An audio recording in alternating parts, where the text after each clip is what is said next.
you, Jeannie. That was really lovely. Jeannie's my wife. We traveled, I'm Bill Watson, by the way. We moved to Asheville, and so we had to travel here. And it was a very difficult journey, I'll tell you. Everything conceivable went wrong, but we're here. And I thought that in doing so, we have exhausted all the things that go wrong.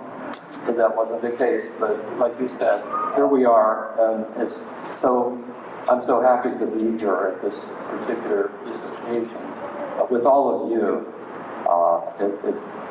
We're here to celebrate Claire, and that's what I'd like to do. It was difficult in the beginning when we heard the diagnosis of Claire and had to deal with the consequence of that and understand what it meant. And to be honest, I was angry. I was mad.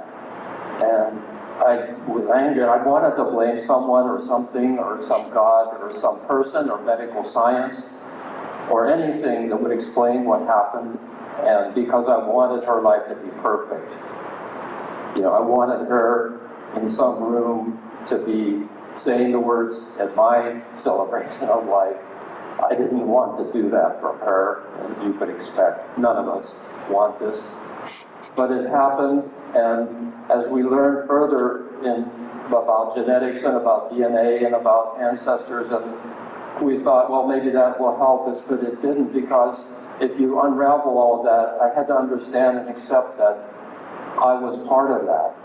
And that curious path of DNA and the double helix and the things that could go wrong, I was in that path, and so in some sense, I felt guilty.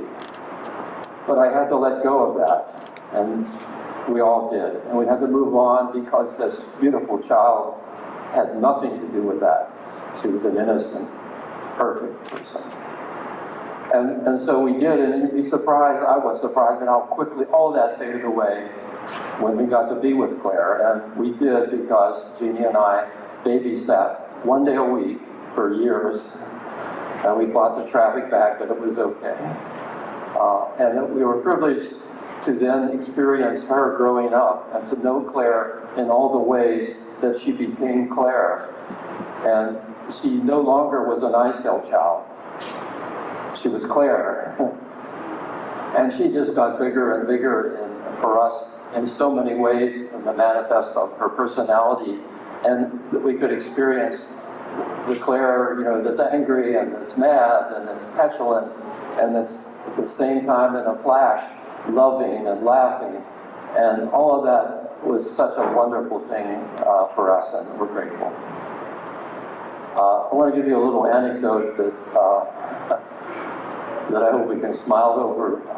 I'm a program manager and an engineer, and so I like to master things like changing diapers or anything else for that matter. And so I did it in such a perfect way in seconds, and Claire would be squirming, but I could do it and it would be over. And I was so proud that when I texted Susie for the first time, I did it in so many seconds. And she immediately texted back, well, that was the first one. And so Claire was not a one-poop girl. And, bigger than life. She was a 2 or 3. And that's this part of her. I want to leave you with what I learned, and maybe some of you did too, or what I take away from this experience, this wonderful experience. Was a gift. It's a gift that I will have forever. As an engineer scientist, I'm reserved, and I held back by my nature and technical. It's not, I held my feelings tight. But with her, you can't do that. So she just blew the doors off of my heart, and I learned to love fully, wholly, and in a situation that's not perfect. And I am so grateful to her, and that's what I will take with me always.